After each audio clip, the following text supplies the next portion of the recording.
show that wouldn't die. It's late, but it's not dead. Welcome, Big Kappa. My name's Ian McNally, and we're here for episode 44 of Have a Beer. Yes, the year. What a pleasure it is. Welcome, Kappa. Oh my God. Oh my God. 44. I can't do this anymore, Ian.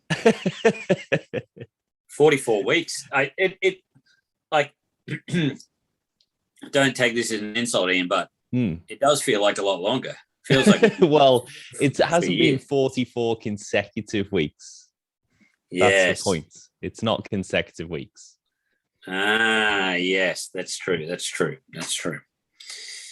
So, it's we had a little break. I think we did something like 36 consecutive episodes or something like that, and then we came back for more. So I think, I don't know, I'll have mixed emotions, Ian, if this is the last lockdown, because this is the only thing I will have mixed emotions about, is not doing this.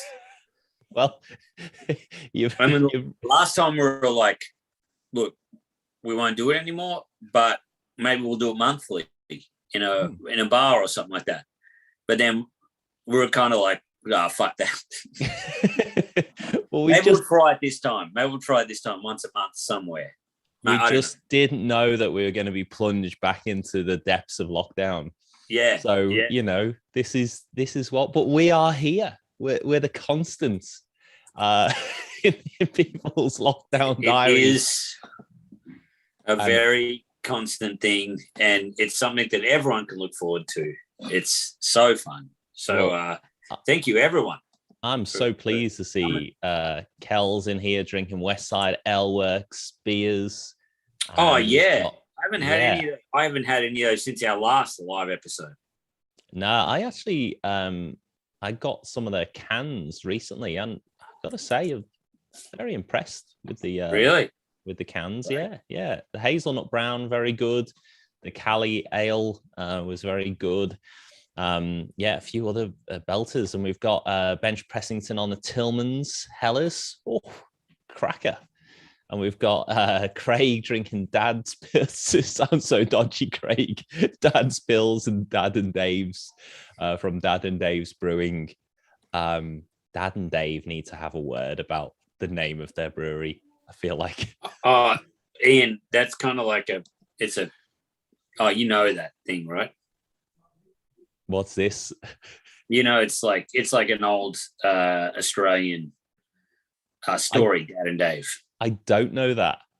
Yeah. It was like kind of like jokes, like Dad and Dave's. They were okay. Yeah. It was like Dave was the useless son, and Dad was the guy who was always roasting him like, you're a piece of shit, whatever, and that was funny. Okay. That is it a was reference. Kind of. They had like a funny movie about it called On Our Selection. It was pretty funny. It's good. Still no excuse to call your brewery about that. I used to, at the local tap house, they used to have T-shirts with Life beer in it. And I didn't know that reference at all. Life be in it. I just didn't get it. And I don't know if it's a strong enough. But anyway, that's me criticizing somebody else's jokes. Life. Come on. In it. We've got Molly Rose Shoulders, Jared. That is a belting IPA, and we've also. I might go get one of those on the weekend. It's only a bike ride away. Yes, it's in my 15K as well now, I think so. Happy days. I would normally go and get a Fixation. I'm so torn. Fixation, Molly Rose Independent. Fixation's gone over to the dark side. So torn. We've got Jared asking about the Falcons. I wouldn't know about the Falcons, Kel. I know Kel really looks after both the Penguins and the Falcons. Oh, really? Somehow I have that in my mind. I'm not sure if that's completely true. But I welcome Daniel as well. And we've got Joel drinking Brighton Northeast Victoria IPA. That is nice. It's quite unusual, but it's really nice. I had it on from a fresh tap in a takeaway, and it was very good. Oh, So very, very good. Capo, are you drinking tonight? mate, I am. I'm bloody, yeah. I've had a great night tonight already. As I said in the chat that Tom from Hargraves Hill, I went to Purvis and I found that they've got that White Russian stout that Hargraves Hill did. And I wrote how excited I was that it was still there. And he said, mate, look, it's a good beer, but you got to get over that. Get into our new stuff, you know. So, so I'm trying these two, and they're fucking awesome. The Indian Pale Ale and the Pursuit of Hoppiness Triple IPA is fucking fantastic. So good. Wow. And and due to everyone in the chat, I took a special trip and got the Rattenhund. And I think I've had these really flavoursome beasts. So I might save the Rattenhund till tomorrow. Yeah, I think that's smart. Rattenhund is a very good beer to either to start on, or if you try and maybe a few beers, it's a good reset button. It's like, you know, you could have a few kind of really tasty ones, then clean the slate with the Rattenhund, and then you can go back. It'll reset your palate. It's very good, very good. Very nice that somebody is making a Pilsner of that standard in so locally to where we live. So, and congratulations to the Melbourne Demons. It seems like a lifetime ago. And we are, well, I'm drinking, I'm gone old school here, just drinking the Hawker's Pale. Nice. Just nice and simple down the line. Solid beer. So, Kappa, you're on the clues tonight. So for anybody who hasn't watched this before, and why wouldn't you? Why would you come back? But well done if you're here. Kappa, you're going to fire some events and things and clues from a previous year in the past. And by the end of the episode, I'm going to try and guess what the year is. Everybody play along at home. Lock in your guesses now. Kappa, let's get started. Let's get it going. Okay, this one's gonna be wild. I've already worded people up in the chat while we were waiting. This one's gonna be wild. Also, I had a quick look at the chat. Very big thanks to, I didn't know that I had some Phone Hacks podcast fans here. Thank you very much. Sorry, my apologies for being late, guys. I was recording an episode tonight. It's great. It's one of the best ones we've done in a while. Actually, I'll give you the inside goss. So thank you. Also, Mickey said, "Go Panthers." I'm on the Panthers train. So yeah, go Panthers this weekend. Only because Rabbitohs thrashed my team, Manly, and I'm still having trauma about it. So my team went out in 1908 with the Cumberland Fruit Pickers. Just okay. I don't know too much about beer, but what everyone's talking about their level on Untapped. What is that? Is that you're recommending good beers, or you're drinking heaps? Kappa, I do not. I've never downloaded a beer drinking app, but I believe it is an app that you download, and then you record every beer that you drink and rate it and give it a score. Sometimes you can take a picture, but you get they give you medals for completing life. So drinking so many IPAs or so many stouts or so many beers, or drinking on a Thursday or drinking on a Monday. It's basically a record for your doctor when your doctor. So basically, I would be the king of this. Yeah, when your doctor says, "How much do you drink?" You say, couple now and again. Let's have a look at your Untapped. Come on. Anyway, we got Craig P on 20, and then we got Joel C on 30. So that's great. That's really, I don't know. Maybe I should get one. I would like to see some crazy beers people are drinking, because sometimes you do get a little bit like, oh fuck, those lucky I found those kind of I forget which ones I was drinking last week. What was it? Oh, AleSmith. Lucky I found those, because it kind of brought a bit of difference to the whole thing, Yeah. Anyway, doesn't matter. Let's start this off. Sorry, guys, I've got soundtrack. Can you just say as well, Kaffa, that was just that had in my memory, like when you're clearing out your grandfather's house or something, and you find the war medals, and you're like, oh, look at Granddad, look at he fought for our freedom. And then when someone clears out our house, they're going to find our phone and go, oh, look, didn't Granddad drink a lot on a Thursday? Yeah. He won so many medals. I wonder if we can get this framed. Can we print this off? I remember one time, it's really funny because sometimes people say things that are you can't help but agree with. I remember I'd told a friend who doesn't really drink. He drinks sometimes. He's a fitness fanatic. That I'd been on your podcast, and I was like, oh, it's such a great theme for a podcast. It's like, the 6 best beers you can remember, from your life. And he's like, isn't that kind of sad?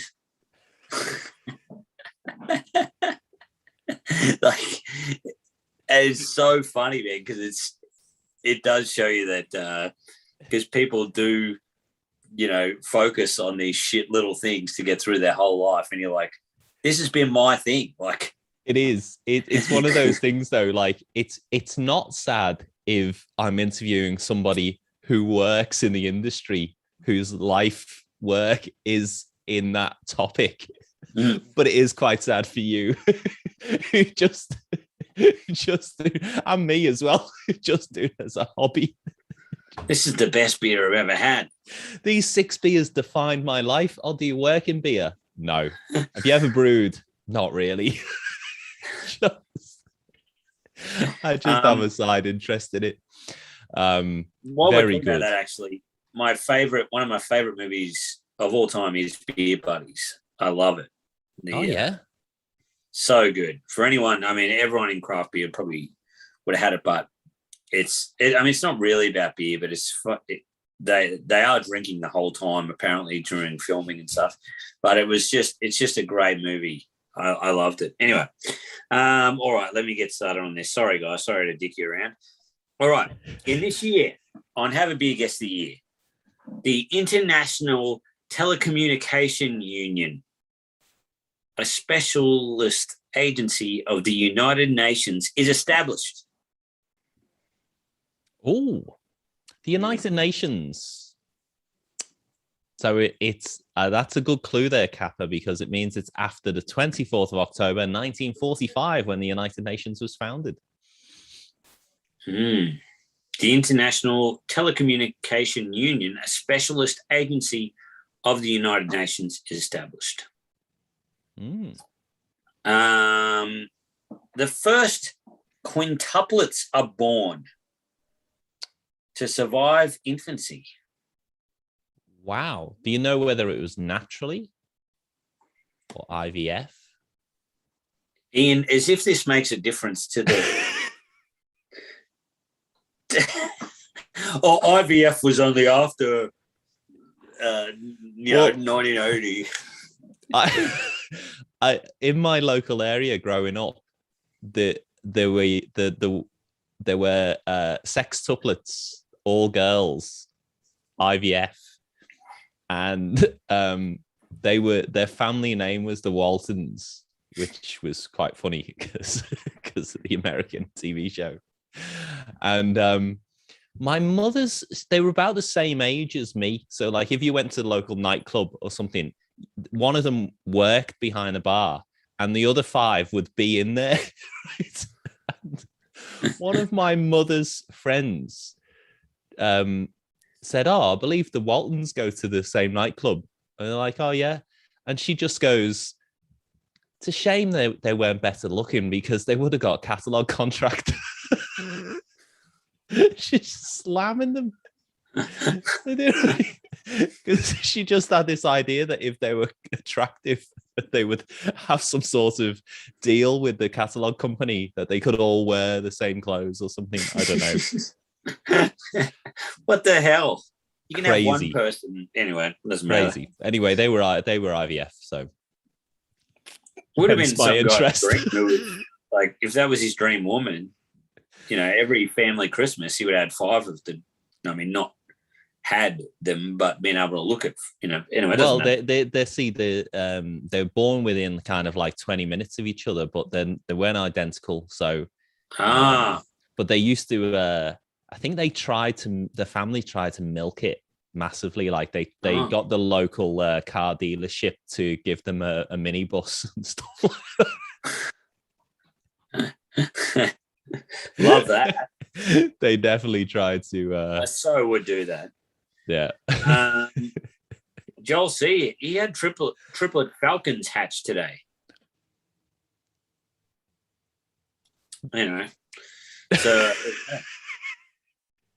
was it IVF, Joel? Yeah. What? Oh, yeah. Tell us, Joel. Obviously, it was IVF because it was after 1980, whatever. And does he mean the actual bird or the Ford motor car? Also, I've given two clues. Michael Hunt's guessing already. And like not a guess, like a dumb guess. Like he believes this guess. Look, fuck off, Michael. Okay.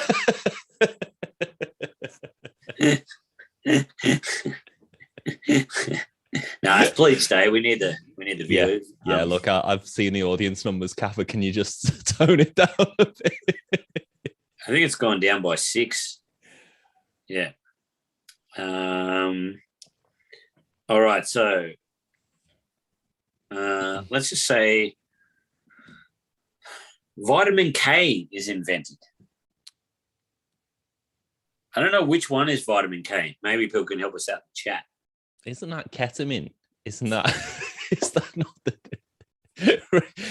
Have you been going to nightclubs with the Waltons and getting on the vitamin K? It's strange. The good vitamin, in my opinion. Yeah, isn't it strange the way Australia adopted the Americanism of vitamin rather than vitamin, which is vitamin, Anglo way of saying it. Thank God we kept the metric system, though. Yes. Does the metric system make more sense to us because it's like that, or is it because I know exactly what you're saying. I grew up with both, and the metric system makes so much more sense. Oh, great. Okay. Trying to teach, like, because in school did you learn times tables up to 12 or to 10? Yeah, up to 12, yeah. And 12, that's a hangover from the imperial system. It's the only reason you do it. There's no reason to learn your 11 and 12 times table unless there's an imperial system in place. But yeah, it's so confusing. And I think the British government has announced that shops are going to be allowed to revert back to imperial measurements in the UK. It's like they're modernizing us back to the 15th century. It's crazy out there, Kappa. Yeah. But yeah. No. I always hated it because my parents and stuff would always talk in metric, but whenever it was about land, they would always talk in fucking imperial, It's interesting. I still don't know what a fucking acre is. I don't know what it is. Well, I haven't been able to make the leap to for height. It's always like 5'11", 6'1", whatever. And same with weight as well. I still think in stones and pounds. Oh, really? Rather than kilos. So it's yeah. But anyway, vitamin K. Special K. Vitamin K. Okay. I think this one, people usually I try to lay it on, is it 2000 or is it 1902? But this one, I think people will kind of find the vicinity it's in. It'll be hard to find the year. So I just want to explain that this was a hard year to kind of, you know, I don't know, trick people that, oh, is it 2000? Anyway, it doesn't matter. All right. And let's see how this goes. The continental jazz group Quintet du Hot Club de France first performs in Paris, led by guitarist Django Reinhardt. Django Reinhardt is Gina Reinhardt's illegitimate father. Is that the case? Is that the case? That's it. I mean, that would be a scandal. That would be. Yeah, wow, no, okay. my one of my best mates I used to live with, he had a few Django Reinhardt CDs, and they were fantastic. It was really good. It was in that age of like really good folk. I wouldn't say folk, but like just jamming music that kind of led into Zappa and all that kind of stuff. So great solos and stuff. Not too much singing, but yeah. Anyway, very very great. I think singing's overrated. Yeah. just generally. I went to see. Is it Meg Mac? May Mac? What's that artist's name? She looks. She wears a big hats. She looks like the woman who advertises white lady funerals, but she's. Oh yeah. Meg Mac, yeah. Meg Mac, yeah, and she was brilliant. Right, I saw her live, and she was brilliant. But she can sing really well. But it was like she was playing the same instruments in the same way every song, because her voice was so dominant, and it got a little bit. I was just, oh, can you just maybe just tone that down a bit, which seems like a terrible criticism of somebody who is one of the most gifted singers of their generation and also runs a funeral parlor on the side, may I say, in a very sensitive manner, because a very sensitive and feminine manner.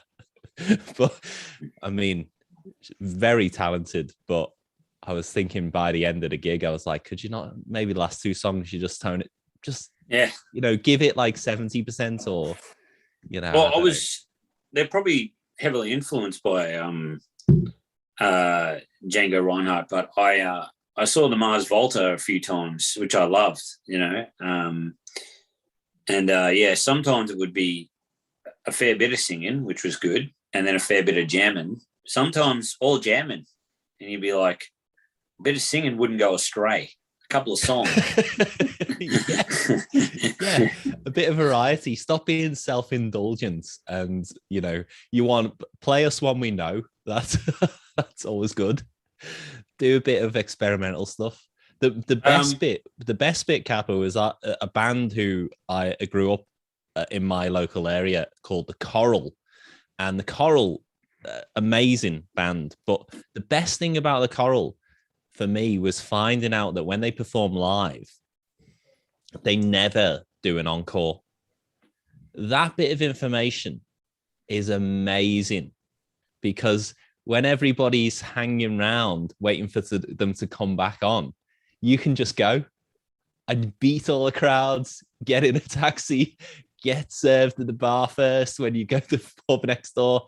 So good. But that's why I love watching those. Well, I don't watch them in the cinema anymore, but those Marvel movies where they always put the Easter egg after the credits. You can just leave and then find out what the Easter egg is later. You don't have to wait. It's so good. It's fucking great for anyone who's not a nerd. For some reason, Stuart D, I don't know if this is joined to any other thing in the conversation, but he said, does anyone else remember when Channel 7 sent their journalist Amy Parks to cover a story at Amy Park? Yeah. Which is really funny. This also came out in the UK, where there's been a fuel shortage, and the news anchor who was sent to cover this fuel shortage outside a petrol station, and his name was Phil McCann. Oh yeah, that's what Dan said. That he said that's. I didn't get it. Now I get it. And then there's also a weather person on BBC News, and she's called Sarah Blizzard, which is. I love, man. Sometimes I look back at that video of that Irish lady covering that storm, that clip where she's like, "Oh, it's blowing a gale. It's ridiculous here." There's that bloke walking behind her. It's the best. I don't know why. It just buckled me. That. All right, guys. We don't have much time left, so I'm getting into this. It's a good job we're not diverting off the topic at all. It's a good job we're keeping a very disciplined and linear approach to this. The Soviet Union joins the League of Nations. Soviet Union. Afghanistan joins the League of Nations. Ooh. I've got a feeling this won't give it away too much for you, Ian. But knowing the number of dorks in the group, they will get this straight away. Now I'm like League of Nations.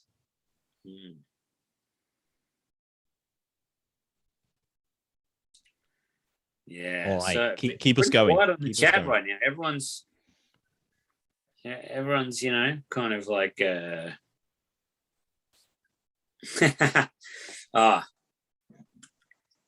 Kelly, this is the best. This is one of the best comments I've seen on the Have a Beer Guest of the Year chat. It's so when they do a story about a big-breasted escort, they'll need to find Phil McCann's.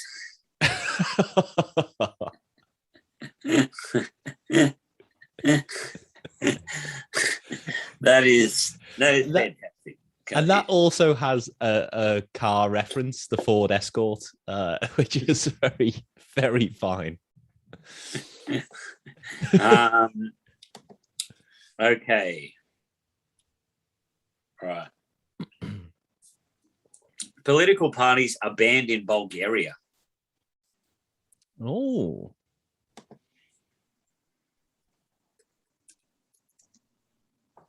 So that's it.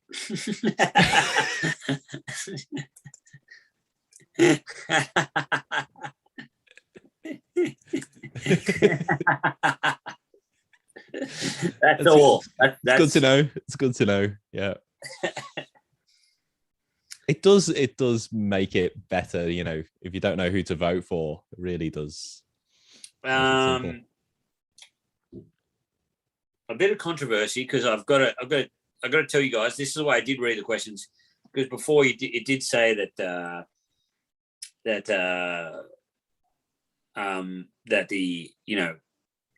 the International Telecommunication Union, a special agency of the United Nations, is established. I think it was still known as the League of Nations. Yeah. Okay. I think so. So I'm just letting you that makes guys. Sense. I felt sorry for that. I think that is because I think the League of Nations was a forerunner for the United Nations. Yes. All right. The Rock opens. Alcatraz Federal Penitentiary is known as The Rock. Is opened. I watched in a couple of lockdowns ago. We watched The Rock with Sean Connery and Nicolas Cage. And Nicolas Cage's acting is so bad, but very entrancing. And I remember as a kid loving it. And I do like his acting, but his acting in The Rock is like atrocious. But it's somehow entrancing and beautiful, even though it's bad. I feel the same way. I can't remember what the TV show's called, but it was with Hugh Grant and Nicole Kidman. Like last year, it got brought out. It was really, really good. like a thrilling, like 6-parter. And Nicole Kidman was fascinating because obviously she's had a lot of work done, allegedly. And it's fascinating to see somebody who acts really well without any facial movements. It was fascinating. And she does it so well. And it's so like, it's exactly like watching Nicolas Cage, I imagine, in The Rock. But what's this in? I can't even remember. Somebody might remember it in the chat, but it was Hugh Grant, Nicole Kidman. It was a thriller, and he was a surgeon. Is that any or something. good, that film? Or What's that that? series? Say that again, sorry. Is that any good? Because I was thinking of watching that. Brilliant. Yeah, it was really good. Like, it was one of those where you're like, you finish an episode and you're like, oh, I want to watch another. But it's also quite intense as well. So you need to go easy on yourself. I think there's only 6 of them. But yeah, very good, but completely captivating to watch Nicole Kidman carry a face around. I mean, it's quite extraordinary. And all credit to her.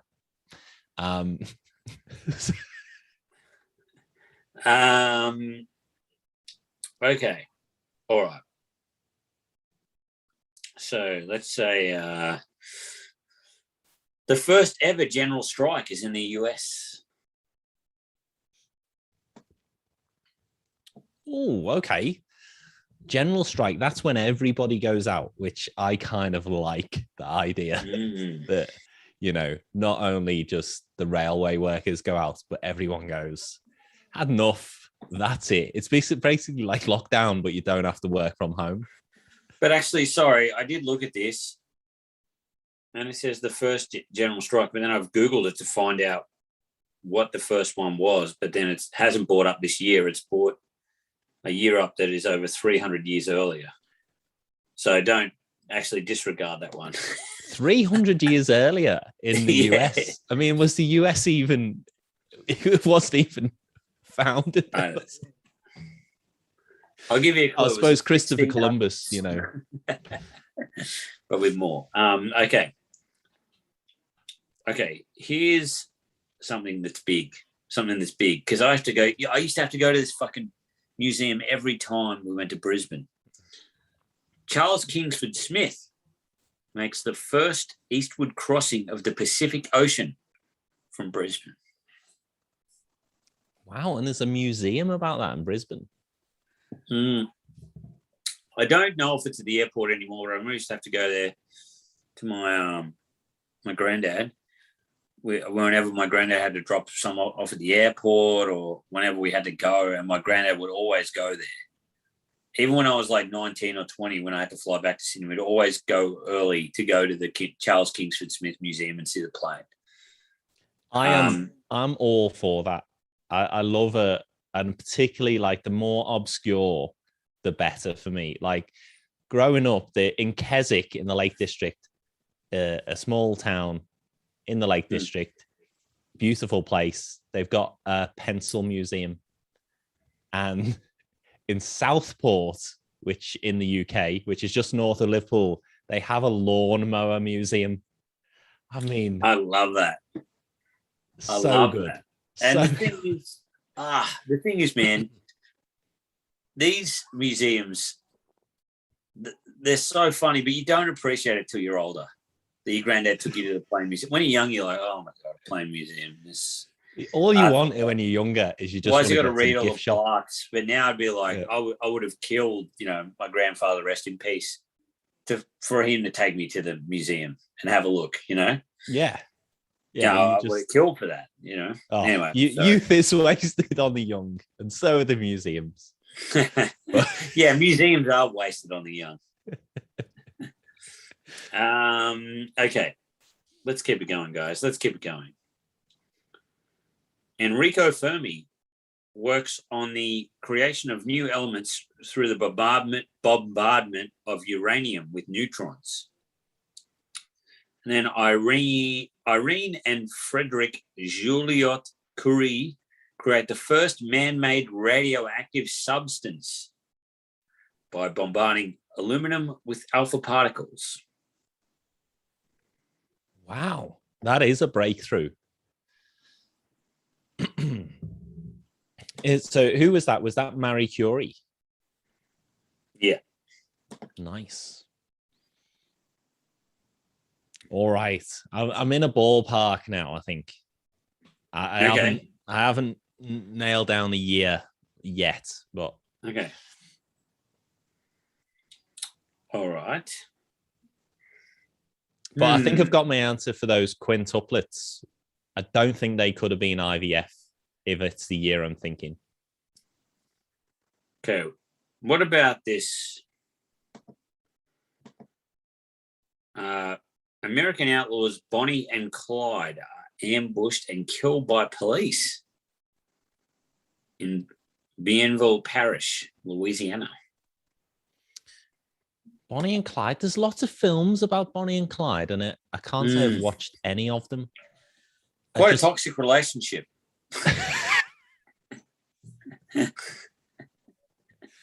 I mean, they loved each other, you know. Yeah, I just don't know if it was sold. It's like sold as like a really compelling story to the point where you know what Bonnie and Clyde, but you don't know necessarily the story behind it. I don't know. Yeah. Another American outlaw, John Dillinger, a bank robber, escaped from jail in Crown Port using a wooden pistol. So he had a wooden pistol. That's how he escaped. Yeah, he had a fake pistol. He was shot and killed a few months later in Chicago. So John Dillinger, one of the best. Yeah. So great. Wait.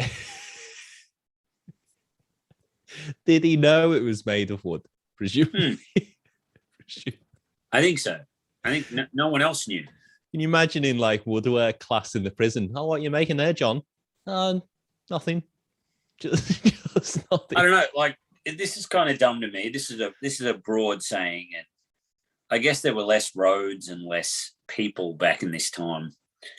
But if you get out of prison before computers and they've just got paperwork, can't you just go missing?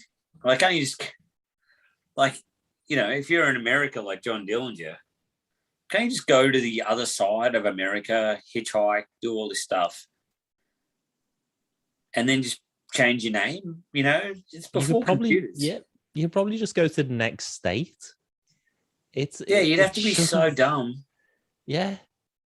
It seems that way, doesn't it? Because like a lot of people apparently use the war as an excuse, you know, so like Americans and things, or, you know, Australians as well, they went overseas and then they just disappeared, or like the war ended and they just never came home. And they were like, my family are just going to get a letter saying I'm dead. Happy days. I'll live in Spain. Like, it was just an opportunity just to like cut your ties from the horrible life you may have had, and start afresh. And nobody's gonna, you know, tag you on Facebook. We got bloody computers and passports, and like everyone knows, and Facebook and social media. Yeah, everyone knows where you are. You know, you can't just hide. You can't have a secret family anymore, which is annoying for me. You've had to cut down from a triple family just to the two.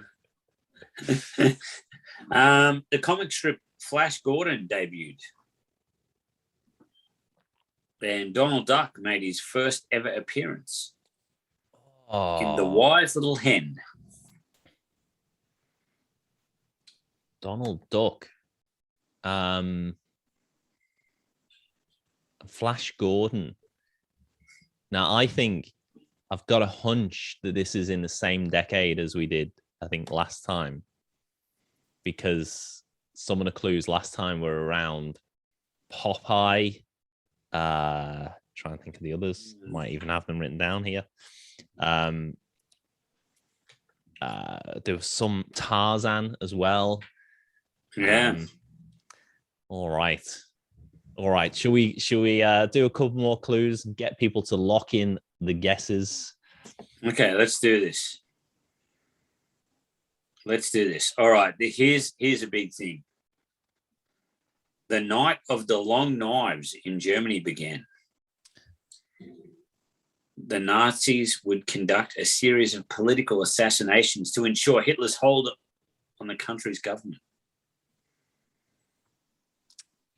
I should know this year because I studied the Night of the Long Knives. I don't know. I've never heard of this. What is it exactly? I'm trying to remember myself, but it's basically, I believe it was Hitler created a very much an us and them society so that he could kill his political opponents without kind of much reproach, because he built up enough social capital against them that they were disposable. So I think it was that. I think they basically went and it's a little bit of a Macbeth type thing. Yeah, it's a dictatorship playbook, isn't it? You know, like in Bulgaria the same year they've stopped all political parties. Then Night of the Long Knives. Oh, but this messes with my dates. And the Soviet Union were accepted in the League of Nations. This is very confusing. Apparently, Craig P said apparently a lot of people disappeared after Hurricane Katrina. Yeah. Well, the other thing is in the modern world, you've got, and probably any time in history, you've got debt. If you've got debt and you've got the opportunity to disappear and start afresh with no debt, then that is happy days, isn't it? I remember one of the few times when I went on tour this year, I did a gig in Tasmania. I stayed in a nice hotel in Hobart, and then the bloke said that they had to lower their rates heaps for COVID. And there was a bloke there who'd been on the run for 6 years staying in a hotel. I was like, here you go on the run for 6 years in Australia. Like, someone would recognize you. In Tasmania as well? Yeah, I don't know how he got across there or anything. Yeah. Like, Tasmania has a population of 54 people. Surely they would have spotted him. Wow. All right, Ian. What would you like? Anything else? Give me one more. Anyone who's watching, lock in your guesses. A few people locking in already. That last clue's really thrown me about a bit. Okay. What should I give you?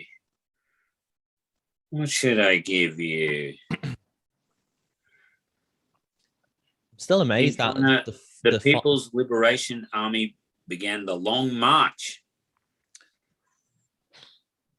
under the command of Mao Zedong, covering 5,600 miles while fleeing from nationalist forces.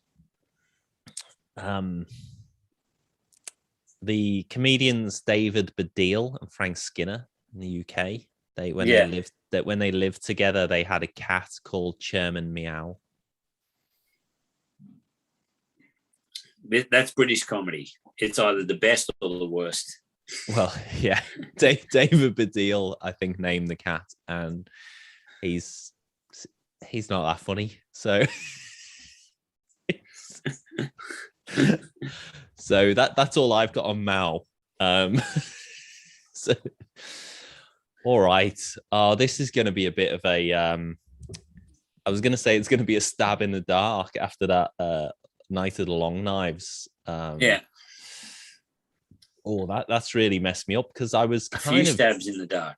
Yeah, I was really going to go for something in the early 1920s, and now that Night of the Long Knives has put me in the early 1930s. So that clue could have saved me some embarrassment, but Hitler they got into power, I think, in 33, I think. The Reich that would last 1,000 years, and it lasted 12. So unlucky with that one. So I'm gonna lock in my guess. I don't know. Yes. It feels like 1933, 1934. They had lots of elections. Soviet Union and League of Nations. The quintuplets, 5 babies falling out of you naturally at once, is epic. It wasn't at every family though, but not at once. Yeah. Well, my grandmother had 10 kids. And basically her husband died young as well after the 10th one. So she's basically like single mother with 10 kids. Oh, God. Crazy. But not all at once. It's good when the first one can help bringing up the 10th one. They're old enough. But let's lock this in. I'm going to go for 1934. Oh, Ian. Are you sure? No. No, because you're right. It is 1934.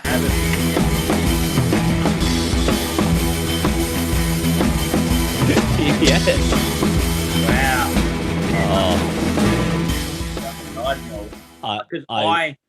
I'm a dumbass. I didn't know. Like, I'd never heard of the Night of the Long Knives.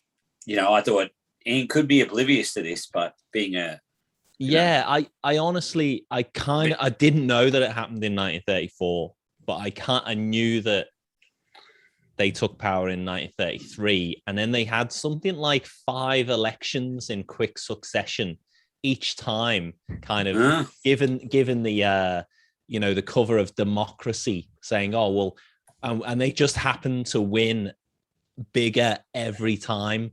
And then once they'd got down to the last few in parliament, and they also set fire to the Reichstag and blamed it on the communists. So that was they were able to say, well, this is a terrorist attack on the German seat of democracy, and therefore that gave them the carte blanche to be able to attack their political rivals who were all terrorists against the German state. Man, it's wild. And it was only Daniel who got the other one. Wow. I mean, he was the only one who got it. Dan. So, Dan, nice work. King. Oh, yeah. Daniel's, I've just opened the chat and it says the Reichstag fire was in 1933. So that does follow that then 1934 was a Night of the Long Knives, which basically eradicated the remainder and then sealed the dictatorship in the Nazi machine. It's a very clever thing to do. Hitler was a big admirer of the British Empire, and Guy Fawkes. Have you heard of the November the 5th bonfire night in the UK? Yes, and it's a celebration of catching a would-be Catholic terrorist who had filled the basement of the British Parliament with fireworks and explosives and was going to blow it up. But this is back like in the 16th century. So it's an old trope of governments who want to maintain control as they concoct some sort of attack upon the seat of democracy, and then that gives them the right not to be democratic anymore. But that ends the lesson. Don't want to sound too much like Craig Kelly. But man, that is, I don't know. Sometimes I feel like the dumbest person in this, on this, because you guys know so much great history of these things, and it's good. I'm actually learning. So, It is. Look, it's fun and educational. I mean, what more could you want? What more could you want? So what? Yeah, the Hitler, the Rise of Evil. Yeah, I haven't seen that. Is that a series? Is it, or a good movie? Great miniseries. It's Robert Carlyle, who is a Scottish actor who has been in lots. He's very, very good. He actually, I think he came to fame in Cracker. Remember that TV show? I think he was in. Yeah, I remember I think he was in Cracker a couple. Good for you. And then he was in. He was in the Full Monty. As well. That guy. Yeah. Shuffin' Nora. Where they have to, in America, they have to have subtitles. And they gave out glossaries when you went to explain what the language meant. What does chuffing Nora translate to? Oh dear. Anyway. That's great. Yeah. No, that's fantastic. Big thanks to everybody who was viewing tonight, who had heaps of beers, and thank you guys so much. Sorry I didn't give out too many clues tonight. This one was good. I think we're really turning a corner here, Ian. Because rather than go for the jugular and really try to stump you, I just thought I'll give them, because there's a few 1920s type thing. Night of the Long Knives really kind of gave it away. But, yeah, it was good though. I really enjoyed the clues tonight because I was quite in the dark for a while. But look, I know my knives. I'm a global man, truth be told. But you know, Japanese steel. Do like that. But anyway, Kappa, it's been great. We will see everybody this time next week. I mean, we're opening up slowly but surely, but I presume we'll be back next week. We've still got a few weeks to go. Thanks so much for tuning in and watching. I hope you enjoyed it as much as I did this week. I really enjoyed not being on the clues this week, but by the time next week comes around, I will be researching. We've still got to be on the clues at least 5 to 6 more times, Ian. So. Yes. But actually, Ian, I'll leave it up to you or one of the listeners or whatever. I mean, what is the first date we can have the first live Have a Beer Guest a Year? Good question. Is it November the 5th? If Maybe. we can find a place to have it outdoors, like Westside Ale Works, or in a beer garden, then I'm sure we could have. I think the limit is something like 50 people outdoors.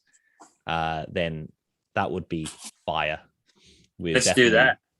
Definitely be keen on doing something like that. Let's now. I saw on your social media, Kappa. Believe it or not, Ian, I've got nothing on. I saw your very funny post about you being double vaxxed as well. So that was very fine. So we will see you. Craig P said October 26th. I mean, look, we're getting carried away. It's amazing. We'll see you next time. Have a beer. Okay. Yes, the year. Right. See you, Kappa. Well played. You too, mate.